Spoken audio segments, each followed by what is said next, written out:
अगर आपके पास saving account है तो सावधान हो जाइए। आरबीआई द्वारा 1 अप्रैल 2026 से नियमों में बदलाव किया है। 8 नियम लेकर आई है खाता धारकों के लिए, सेविंग अकाउंट के लिए, बचत खातों के लिए। अगर आपका सरकारी बैंक में खाता है या निजी प्राइवेट बैंक में खाता है तो आपके लिए बहुत ही इंपॉर्टेंट जानकारी है आज के इस वीडियो में। ध्यान रखिएगा, अगर आप सीनियर सिटीजन है, नॉन सीनियर सिटीजन है, स्टूडेंट है, हाउसवाइफ है, कोई भी व्यक्ति क्यों ना हो, पूरे देश में यह नियम लागू होने जा रहा है और सेविंग अकाउंट पे खासकर यह नियम लागू होने वाला है। तो अब अगर आपके पास सेविंग अकाउंट है और सरकार द्वारा, आरबीआई द्वारा ये जो नियम लागू करने वाली है, इसमें आपकी जेब पर कितना असर पड़ सकता है यह जानना आपके लिए जरूरी है। क्या नए नए चार्जेस या क्या फायदे या क्या नुकसान आपको हो सकते हैं इन नियमों से, यह बहुत ही जरूरी है। तो वीडियो बहुत ही इंपॉर्टेंट है, तो वीडियो को एंड तक जरूर देखें। चैनल पर नए तो सब्सक्राइब करें और बेल आइकन पर नोटिफिकेशन पे क्लिक करें ताकि आपको आने वाले सभी नोटिफिकेशन रिगार्डिंग हमारे वीडियोस रेगुलरली मिलते रहें। दोस्तों, आज का वीडियो बहुत ही इंपॉर्टेंट है, तो वीडियो को एंड तक जरूर देखें। अच्छा, एक सूचना दे देता हूं मैं आपको, अगर आपको हमारा वीडियो पसंद आता है तो प्लीज इसको लाइक करें। कई लोग लाइक नहीं कर रहे हैं, तो ज्यादा से ज्यादा लाइक करेंगे तो हमें यहाँ पर जो है एनर्जी मिलती है, उत्साह मिलता है कि और ऐसे नए वीडियो, अच्छे वीडियो आपके लिए लेकर आते रहें। तो लाइक जरूर करें। कोई सवाल है, डाउट है तो कमेंट भी आप कर सकते हैं। अगर आपको वीडियो ज्यादा पसंद आ रहा है तो आप शेयर भी करें, सब्सक्राइब भी करें। कई लोग सब्सक्राइब नहीं कर रहे हैं तो प्लीज सब्सक्राइब जरूर करें। 3 लाख तक सब्सक्राइबर पहुंचने वाले हैं तो उसको कंप्लीट जरूर करवा दें। तो सब्सक्राइब भर भर कर करें। और आज का वीडियो बहुत ही ज्यादा इंपॉर्टेंट है। 8 नए नियमों के बारे में हम जानकारी देंगे आरबीआई द्वारा, जो अब तक आपको पता नहीं होंगे। 1 अप्रैल से ये नए नियम जो है वो लागू होने जा रहे हैं। आइए स्टार्ट करते हैं अपने वीडियो को और जानते हैं। सबसे पहला है आधार फेस ऑथेंटिकेशन। अब आप कर पाएंगे मोबाइल नंबर अपडेट करने के लिए। अगर आप बैंक में मोबाइल नंबर अपडेट करना चाहते हैं तो यह नया नियम जो है वो लाया गया है आधार ऑथेंटिकेशन फेस के माध्यम से। अच्छा, कस्टमर को यहां पर बैंक के ब्रांच में जाना होता है या एटीएम पे जाना होता है अपना मोबाइल नंबर चेंज कराने के लिए। अच्छा, मेरे साथ भी यहां पर एटीएम के साथ जो है मैंने अपना मोबाइल नंबर जो है वो चेंज करवाया है। हुआ ऐसा है, मान लीजिए आईसीआईसीआई बैंक है जिसमें मेरी मदर का खाता है।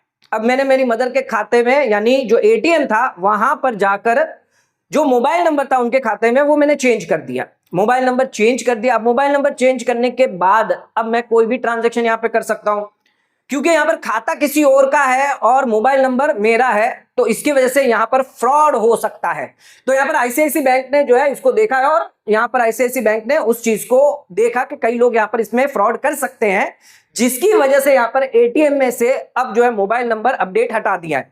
अब आपको आईसीआईसी में अगर बात करें तो बैंक के ब्रांच में ही जाना होगा। वहां पर जाकर आपको एक तो अपने अंगूठे का यहां पर ऑथेंटिकेशन देना होगा, आपकी बायोमेट्रिक ऑथेंटिकेशन होगा। दूसरा, आपको आधार का एक कॉपी देनी होगी और फिर यहां पर आपके मोबाइल पे, पुराने मोबाइल पे ओटीपी आएगा। उसके बाद कहीं जाकर अब आपका जो है मोबाइल नंबर जो है वो अपडेट होगा। तो ये पूरा लेंथी प्रोसेस है। एटीएम में पहले आसानी से होता था, लेकिन अब बैंकों ने उसको बंद कर दिया क्योंकि वहां पर फ्रॉड के चांस हो सकते हैं।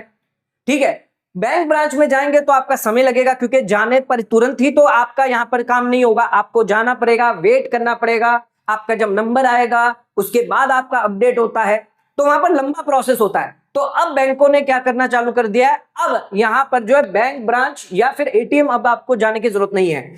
आप कहीं पर भी, किसी भी समय, कहीं पर भी अगर बैठे हैं, अब आप अपने मोबाइल नंबर को अपडेट कर सकते हैं बिना यहां पर ब्रांच विजिट करे हुए। यानी अब आपका जो समय है वो बचने वाला है, समय भी बचने वाला है और ऑथेंटिकेशन के साथ अब मोबाइल नंबर जो वो आप चेंज कर पाएंगे। इसके लिए जो शुरुआत करी है वो एक्सिस बैंक ने करी है।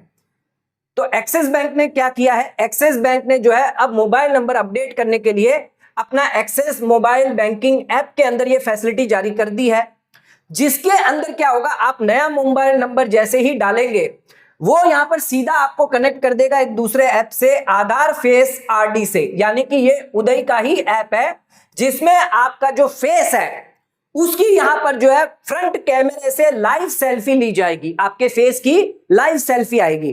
जैसे ही फोटो यहां पर क्लिक कर दी जाएगी वो आपके आधार डाटाबेस से कंफर्म करी जाएगी क्या आपकी ये जो फोटो सेल्फी है आधार कार्ड पे जो आपकी फोटो पड़ी है क्या ये मैच है। अगर ये मैच हो जाती है तो सीधा एक ओटीपी जो है वो आपके नए मोबाइल नंबर पर आएगा। जैसे ही आप ओटीपी डालेंगे आपका मोबाइल नंबर वहां पर अपडेट हो जाएगा। तो फिलहाल अभी एक्सिस बैंक ने ये किया है और इसी को देखकर बाकी की सभी जो बैंक हैं ये अप्लाई करने वाली है। तो अब आप अपना मोबाइल नंबर घर बैठे बैठे या कहीं पर भी अगर बैठे हैं, दूसरे शहर में बैठे हैं, दूसरे देश में बैठे हुए हैं, तो अब आप बैठे बैठे किसी भी समय, चाहे वो रात हो दिन हो, आप अपना मोबाइल नंबर अगर चेंज करना चाहते हैं तो वो कर सकते हैं। अगर आपको लगता है पुराना मोबाइल नंबर अब हमारे पास नहीं है, मुझे नया नंबर लेना है, तो वो आप अपडेट कर सकते हैं। पहले आपको बैंक ब्रांच में जाना होता था या एटीएम में जाना होता था, लेकिन अब यहां पर आपको कहीं पर भी जाने की जरूरत नहीं है, आप अपने मोबाइल ऐप से ही कर पाएंगे। तो एक्सिस द्वारा ये नियम जो है वो लाया गया है। दूसरा यहां पर नियम जो लाया गया आरबीआई द्वारा वो है 2 factor authentication for digital payment.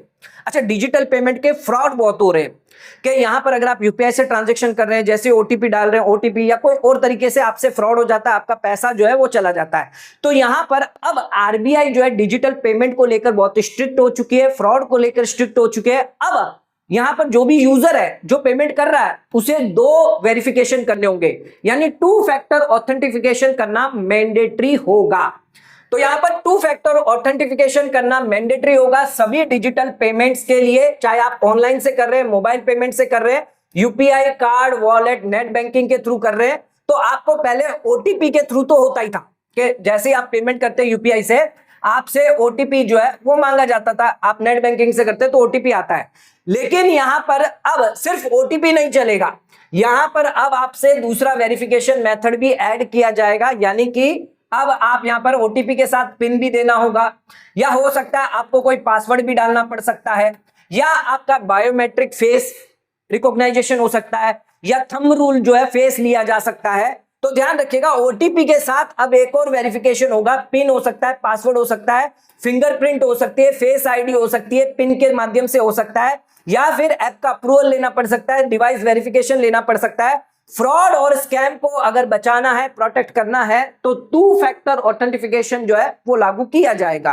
तो आरबीआई ने साफ कह दिया है कि ओटीपी तो आएगा ही आएगा, साथ में एक और ऑथेंटिकेशन आपको करना होगा, इसके बाद यहां पर आपका जो है वो पैसा पेमेंट होगा। अब इसमें समय भी कई बार लगेगा, कई बार हो सकता है आप पासवर्ड भूल जाए, गलती भी हो जाए, तो दिक्कतें तो आएगी, लेकिन यहां पर आप फ्रॉड से बच पाएंगे कि भाई ओटीपी आपने डाला है, दूसरा आप डालते ही आपको पता चल जाए ये गलत ट्रांजैक्शन है या कहीं फ्रॉड आपके साथ होने वाला, तो आप वहीं रुक जाए, तो आपका ट्रांजैक्शन आगे ना बढ़े। तो आरबीआई नहीं चाहता कि आपके साथ कोई फ्रॉड हो, स्कैम हो, जिसकी वजह से ये नियम लागू किया गया है।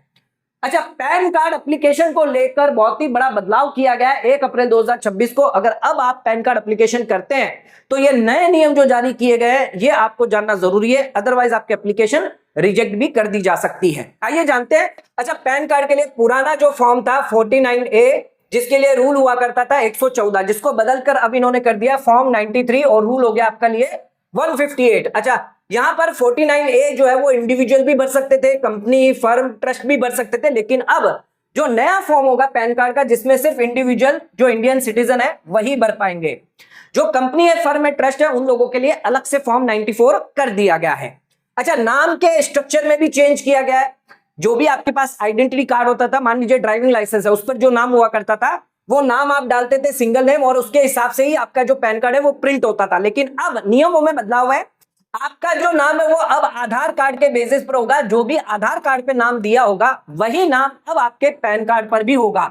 इसमें कोई भी एब्रिविएशन जो है वो नहीं चलेगा। आधार कार्ड पे जैसा होगा एज इट इज आपको यहाँ पर पैन कार्ड में लिखना है। साथ में ध्यान रखिएगा, आपका जो फर्स्ट नेम है, मिडिल नेम है और लास्ट नेम है, मान लीजिए किसी का नाम है श्याम, तो सिर्फ श्याम है तो वो आपको लास्ट नेम में रखना है। अगर आपका नाम है श्याम पटेल, तो इस केस में आपको श्याम जो है वो फर्स्ट लेटर में जाएगा और पटेल जो है वो आपके लास्ट लेटर में आएगा। और किसी का नाम है श्याम मेहता पटेल, तो इस केस में श्याम मेहता मिडल में जाएगा और पटेल जो है लास्ट में जाएगा। मान लीजिए आपका इनिशियल है श्याम है, आधार कार्ड में एम है डॉट पटेल, तो आधार कार्ड में आपको ऐसे ही लिखना है। यहां पर जो आधार का अलग से जो नाम दिया होगा कि आधार कार्ड के हिसाब से लिखिए, तो आधार कार्ड में अगर ऐसे दिया तो ऐसे लिखना है, लेकिन फर्स्ट, मिडल और लास्ट नेम में आपको पूरा नाम लिखना होगा। वहां पर कोई भी आपको इनिशियल नहीं चलेगा। तो नेम में कोई भी इनिशियल नहीं चलेगा, नेम पूरा का पूरा होना चाहिए एज इट इज जो आधार कार्ड में है, और आपका जो प्रिंट होगा नाम वो भी आधार कार्ड के हिसाब से होगा, यानी आधार कार्ड और पैन कार्ड अब आपके दोनों नाम जो है वो सेम रहेंगे। अब इसमें किसी को भी गलती यहां पर नहीं मिलेगी। नेक्स्ट यहां पर जेंडर ऑप्शन भी बदला गया है, मेल फीमेल तो था, अब ट्रांसजेंडर भी यहां पर जो है डाला गया है। अच्छा, रेसिडेंशियल स्टेटस पहले नहीं दिया हुआ करता था, लेकिन अब रेसिडेंट है, नॉन रेसिडेंट है या resident but not ordinary resident है, इस पर आपको जो है वो टिक करना होगा। अच्छा, पासपोर्ट डिटेल पहले नहीं मांगी जाती थी, लेकिन अब मैंडेटरी है अगर आप नॉन रेसिडेंट है या फिर रेसिडेंट है बट नॉट ऑर्डिनरी रेसिडेंट है। अच्छा, पेरेंट्स की डिटेल जो है वो पहले फादर की मैंडेटरी होती थी, मदर की ऑप्शनल होती थी, लेकिन अब दोनों पेरेंट्स की डिटेल देना आपके लिए मैंडेटरी है, चाहे आपके फादर हो या मदर हो। अच्छा, एक सवाल और पूछा जाएगा, अगर सिंगल पेरेंट्स है तो उस केस में यस या नो आपको करना होगा।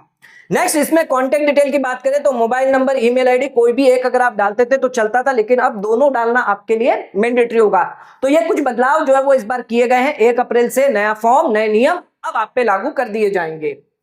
अगला आ जाता है बैंक अकाउंट ट्रांजैक्शन को लेकर यहां पर नई लिमिट जारी करी गई है। बैंक में अगर आप जाते हैं, ट्रांजैक्शन करते हैं, तो अब आपको पैन कार्ड देना होगा, उसके लिए 1 अप्रैल से नई लिमिट है। कैश डिपॉजिट करते या कैश विड्रॉ करते, ध्यान रखिएगा, डिपॉजिट करने पर, विड्रॉ करने पर 10 लाख की लिमिट रखी गई है पूरे साल में। आपके जितने भी अकाउंट है पूरे साल में, ध्यान रखिएगा, एक बैंक में जितने भी अकाउंट है सभी को मिलाकर अगर कैश डिपॉजिट आप कर रहे हैं, 2 अकाउंट है, 3 अकाउंट है, 4 अकाउंट है, सभी में अगर आप कैश डिपॉजिट कर रहे हैं, पहले लिमिट सिंगल डे की 50,000 की होती थी, अब पूरे साल की देखी जाएगी। 10 लाख से ज्यादा कैश डिपॉजिट किया है या 10 लाख से ज्यादा कैश विड्रॉ किया है, चाहे आपका सेविंग अकाउंट हो, चाहे आपका करंट अकाउंट हो, कोई भी अकाउंट क्यों ना हो, यहां पर आपको पैन कार्ड देना मैंडेटरी हो जाता है। अच्छा, प्रॉपर्टी ट्रांजैक्शन अगर आप करते हैं, बाई करते हैं, सेल करते हैं, गिफ्ट करते हैं, तो 20 लाख की लिमिट है, 20 लाख से ऊपर आपको पैन कार्ड देना होगा। पहले ये लिमिट थी आपकी 10 लाख की। अच्छा, ध्यान रखिएगा, 20 लाख से ऊपर आपको पैन कार्ड देना होगा। 45 लाख से ऊपर अगर जाता है तो उस केस में जो रजिस्ट्रार है वहां पर आपको पैन भी देना होगा और वो रजिस्ट्रार आपकी रिपोर्टिंग भी कर देता है। लेकिन 20 से लेकर 45 के बीच में तो कोई रिपोर्टिंग नहीं होगी, सिर्फ आपको पैन कार्ड देना मैंडेटरी है। यानी 20 लाख से अंदर की अगर आप प्रॉपर्टी लेते हैं तो उस पर कोई भी पैन कार्ड आपको नहीं देना होता है। अच्छा, व्हीकल अगर आप परचेज करते हैं तो ध्यान रखिएगा, व्हीकल खरीदने पर अब 2 व्हीलर को भी यहां पर इंक्लूड किया गया है। 5 लाख से ज्यादा की अगर 2 व्हीलर व्हीकल हुई, कार हुई, कोई बाइक हुई, तो उस केस में पैन कार्ड देना मैंडेटरी है। पहले यहां पर 2 व्हीलर को एग्जेम्प्ट किया जाता था और यहां पर जो लिमिट थी ये 5 लाख की वो नहीं होती थी। यानी अगर आपने कार परचेज करी 1 लाख की भी, मान लीजिए नैनो कार परचेज करिए, तो भी आपको पैन कार्ड देना मैंडेटरी होता था। अच्छा, होटल, ट्रैवल, इवेंट पेमेंट करते हैं अगर आप, तो ध्यान रखिएगा पैन कार्ड की लिमिट यहां पर है 1 लाख की। 1 लाख से ज्यादा का अगर आपने होटल का बिल दिया है या कोई इवेंट के लिए पेमेंट किया है तो पैन कार्ड देना मैंडेटरी है। पहले ये लिमिट 50,000 की हुआ करती थी। नेक्स्ट आ जाते हैं UPI cash withdrawal now count in your free ATM limit. HDFC ने यह नया नियम लेकर आई है कि आप यहां पर जो एटीएम कार्ड की फ्री लिमिट आपको मिलती है एटीएम से, अगर आप कैश विड्रॉ करते हैं, उस फ्री लिमिट के अंदर अगर आप यूपीआई से भी अगर ट्रांजैक्शन करते हैं तो उसे काउंट किया जाएगा। जो 1 अप्रैल से यह नियम लागू होगा। तो 1 अप्रैल से पहले क्या होता था, अगर आप कैश विड्रॉ करते थे यूपीआई से, एटीएम के माध्यम से, तो उस केस में यहां पर आपकी लिमिट में काउंट नहीं होता था। अगर आप कार्ड स्विप करके विड्रॉ करते थे तो आपको मैक्सिमम मान लीजिए 5 या 3 लिमिट मिलती थी, लेकिन अब यूपीआई से करते थे तो उसमें कोई लिमिट नहीं थी, आप कितना भी कर सकते थे। लेकिन क्या किया इन्होंने, यूपीआई लिमिट को भी अब जो है इंक्लूड कर दिया है डेबिट कार्ड, क्रेडिट कार्ड की लिमिट में। यानी अगर आपने पूरे साल में, मान के चले आपने 4 जो है वो कार्ड से पेमेंट कर दी, कैश विड्रॉ अगर आपने कर दिया, 4 से आपने कार्ड से करा प्लस आपने 1 से यूपीआई से कर दिया, तो टोटल आपकी 5 हो गई। 5 अगर आपकी फ्री है तो कुछ नहीं। अब इसके बाद एक और अगर आपने यूपीआई से कर दिया ये सोच के कि अब मेरे को कोई भी चार्जेस नहीं लगेगा, तो ऐसा नहीं है। 6ठी विड्रॉ करने के बाद आप पर चार्जेस, पेनल्टियां लगाई जा सकती हैं। तो ध्यान रखिएगा, विड्रॉ अगर आप कैश करते हैं यूपीआई से, अब आपकी फ्री लिमिट में उसको यहां पर काउंट किया जाएगा। आपकी मंथली फ्री लिमिट जो है, कई बैंकों की अलग अलग लिमिट रहती है। एचडीएफसी की अगर बात करें तो 5 फ्री लिमिट मिलती है अगर आप एचडीएफसी के एटीएम से पैसा कैश विड्रॉ करते हैं। अगर आपने दूसरे बैंक से किया है मेट्रो सिटी में तो 3 लिमिट मिलती है, और अगर आपने मेट्रो नॉन मेट्रो सिटी में किया है बैंक से, अदर बैंक से, तो 5 लिमिट आपको मिलती है। तो लगभग मान के चलिए 5 लिमिट मिल रही है। इससे ज्यादा क्रॉस हुआ तो फिर आपसे चार्जेस वसूला जाएगा अगर आप कैश विड्रॉ करते हैं। मैक्सिमम जो चार्ज है 23 रुपया पर ट्रांजेक्शन आप पर लिया जाएगा, प्लस जीएसटी टैक्स और अलग से लगाया जाएगा। यानी छठा विड्रॉल आपने किया, जैसे ही आपने 5 के बाद एक और विड्रॉल कर दिया, 6th विड्रॉल हुआ, तो यहां पर आपसे 23 रुपया प्लस यहां पर जीएसटी जो है वो चार्ज कर दिया जाएगा। तो ध्यान रखिएगा, एक महीने में सोच समझ के आपको यहां पर विड्रॉ करना है। अब ऐसा नहीं है कि यूपीआई से आप यहां पर स्कैन क्यूआर कोड करके अगर पैसा विड्रॉ कर रहे हैं तो उस पर आपकी लिमिट नहीं गिनी जाएगी, उस पर कोई भी चार्ज नहीं लगेगा। छठा विड्रॉल होने पर आप पे चार्ज वसूला जा सकता है। नेक्स्ट आ जाते हैं, आरबीआई का नया नियम है, जीरो बैलेंस अकाउंट को लेकर यहां पर कई सारी फ्री सर्विस जो है वो जारी करी गई है। तो यहां पर आरबीआई ने अपडेट किया है सेविंग अकाउंट में जीरो बैलेंस को लेकर, जीरो सेविंग बैलेंस अकाउंट को लेकर 1 अप्रैल 2026 से बीएसबीडी, जिसको हम कहते हैं बेसिक सेविंग बैंक डिपॉजिट, यानी जीरो बैलेंस सेविंग अकाउंट, जिसके अंदर आपको फ्री सर्विस दी जाएगी। ये सभी बैंकों पर एप्लीकेबल है, चाहे कॉमर्शियल हो, रीजनल रूरल हो, स्मॉल फाइनेंस बैंक हो, पेमेंट बैंक हो या फिर कोऑपरेटिव बैंक क्यों ना हो। अच्छा, यहां पर क्या क्या बेनिफिट दिया जाएगा ये देखिए। आपको अब मिनिमम बैलेंस रखने की कोई जरूरत नहीं है, अगर आपका मिनिमम बैलेंस जीरो है तो भी चलेगा। आप कैश डिपॉजिट करते हैं तो कोई भी चार्जेस अब आपसे नहीं लिए जाएंगे, कैश डिपॉजिट करने पर फीस आपसे चार्ज नहीं की जाएगी। एटीएम कार्ड है या डेबिट कार्ड है, इसके लिए कोई एनुअल मेंटेनेंस चार्ज आपसे नहीं लिया जाएगा। फ्री में पासबुक और अकाउंट स्टेटमेंट जो है मंथली आपको दी जाएगी, या जब आप मांगेंगे तब आपको दी जाएगी। इंटरनेट और मोबाइल बैंकिंग एक्सेस भी अब आपसे कोई भी चार्ज नहीं लिया जाएगा। यानी हम बात कर रहे हैं जीरो सेविंग बैलेंस अकाउंट है, उन लोगों को यह फायदा दिया जाएगा। चेकबुक आपको 25 लीव की यहां पर, यानी 25 चेक्स जो है वो आपको दी जाएगी। इसी के साथ मिनिमम 4 फ्री विड्रॉल आपको हर महीने दिए जाएंगे, एटीएम विड्रॉल अगर आप करते हैं। अच्छा, यूपीआई, एनईएफटी, आरटीजीएस, आईएमपीएस या किसी अदर ट्रांजैक्शन से अगर आप करते हैं, ऑनलाइन ट्रांजैक्शन से अगर आप कैश विड्रॉ करते हैं, जो भी आप कर रहे हैं उसको यहां पर एटीएम विड्रॉल लिमिट में नहीं गिना जाएगा। तो ये सभी फ्री सर्विस जो है आरबीआई द्वारा जीरो बैलेंस सेविंग अकाउंट के लिए जारी किए गए हैं। नेक्स्ट आ जाते हैं, अगर हाई वैल्यू ट्रांजैक्शन हुए तो बैंक को यहां पर अब मैंडेटरी रिपोर्ट करना होगा इनकम टैक्स डिपार्टमेंट को। इसके लिए भी 1 अप्रैल से नई लिमिट है। करंट अकाउंट जिनके पास है, ध्यान रखिएगा, कैश डिपॉजिट अगर आप करते हैं 50 लाख से ज्यादा या कैश विड्रॉ करते हैं 50 लाख से ज्यादा, ऑनलाइन की बात नहीं हो रही है, तो बैंक यहां पर आपकी रिपोर्टिंग कर देगा इनकम टैक्स डिपार्टमेंट को और फिर आपको नोटिस आ सकती है। सेविंग अकाउंट है तो ध्यान रखिएगा, कैश विड्रॉल के लिए नहीं, ऑनलाइन डिपॉजिट के लिए नहीं, लेकिन कैश डिपॉजिट करते हैं तो पैन कार्ड के लिए 10 लाख की लिमिट है और पैन कार्ड नहीं है तो 5 लाख की नई लिमिट है। इससे ज्यादा अगर आपने कैश डिपॉजिट किया है सेविंग अकाउंट में तो आपकी रिपोर्टिंग इनकम टैक्स डिपार्टमेंट को कर दी जाएगी। फिक्स डिपॉजिट की बात करें तो 10 लाख यहां पर लिमिट रखी गई है, चाहे आप कैश में कर रहे हैं, ऑनलाइन में कर रहे हैं, 10 लाख से ज्यादा हुआ फिक्स डिपॉजिट पूरे साल में तो आपकी रिपोर्टिंग इनकम टैक्स डिपार्टमेंट को कर दी जाएगी। क्रेडिट कार्ड की बात करें तो 1 लाख कैश और 10 लाख ये आपके ऑनलाइन लिमिट रखी गई है। बैंक ड्राफ्ट, पे ऑर्डर, बैंकर चेक की बात करें तो पैन कार्ड के लिए 10 लाख की और पैन कार्ड नहीं है तो 5 लाख की लिमिट है। इस लिमिट को अगर आपने क्रॉस कर दिया तो एक चीज आपको यह चेक करनी है, आपकी इनकम मैच कर रही है नहीं कर रही है। अगर इनकम मैच नहीं कर रही है तब आपको यहां पर दिक्कत आ सकती है। लास्ट आ जाते हैं अपने 8वें रूल पर, कंपनसेशन अब आपको दिया जाएगा डिजिटल फ्रॉड के लिए। आरबीआई ने ड्राफ्ट यहां पर रूल जारी किए हैं जो 1 जुलाई से एप्लीकेबल होंगे। अगर आपके साथ कोई ऑनलाइन फ्रॉड होता है तो अब आपको कंपनसेशन आरबीआई और बैंक द्वारा दिया जाएगा। ध्यान रखिएगा, ये जो नियम आरबीआई द्वारा लेकर आई है ये ड्राफ्ट गाइडलाइन है, इसमें कंपनसेशन जो है वो आपको मिलेगा अगर आपका पैसा डिजिटल फ्रॉड से चला जाता है, यूपीआई कार्ड, इंटरनेट बैंकिंग या फिर वॉलेट के माध्यम से। हालांकि ये ड्राफ्ट अभी फाइनल नहीं हुआ है, पब्लिक के फीडबैक मांगा जा रहा है। एक बार जैसे ये फाइनल होगा जुलाई 2026 से इसको लागू कर दिया जाएगा। अच्छा, जिनके साथ फ्रॉड हुआ है 85% ऑफ फ्रॉड अमाउंट आपको कंपनसेशन दिया जाएगा। मैक्सिमम कैप 25,000 का रखा हुआ है। तो यहां पर कंपनसेशन किस हिसाब से दिया जाएगा, आरबीआई इसमें से 65% बियर करेगा, बैंक यहां पर 20% बियर करेगा और बाकी का रिमेनिंग 15% जो है वो कस्टमर को बियर करना पड़ेगा। मान लीजिए 50,000 रुपया जो है उसका फ्रॉड आपके साथ हुआ है तो आरबीआई इसमें से 32,500 रुपया मान लीजिए, बैंक जो है आपको लगभग 10,000 रुपया दे सकती है और आपका खुद का जो कस्टमर है उसको 7,500 का यहाँ पर नुकसान हो सकता है। लेकिन ये आरबीआई और बैंक को मिलाकर कितना हो गया आपका 42,500। मैक्सिमम कैप कितना है 25,000 तक का ही आपको मिलेगा। बाकी का और आपका नुकसान रहेगा। तो 25,000 मैक्सिमम आपको यहां पर बेनिफिट कंपनसेशन दिया जाएगा। अच्छा, इसमें आपको रिपोर्ट करना जरूरी है 5 दिन के अंदर अंदर, या तो बैंक को करिए या साइबर क्राइम रिपोर्टिंग में जो नंबर दिए गए इस पर आप कर सकते हैं। और ये जो कंपनसेशन डिजिटल फ्रॉड है, आप जिंदगी में सिर्फ एक बार ही ले पाएंगे, लाइफ टाइम में सिर्फ एक बार आपको मिलेगा। अगर आपने दूसरी बार किया तो फिर आरबीआई इसकी जिम्मेदार नहीं है। तो ध्यान रखिएगा, ये 8 बड़े नियम जो है बदल गए हैं 1 अप्रैल से, ये सभी नियम लागू हैं। आरबीआई द्वारा ये नए नियम जो है लगाए गए हैं आपके सेविंग अकाउंट को लेकर।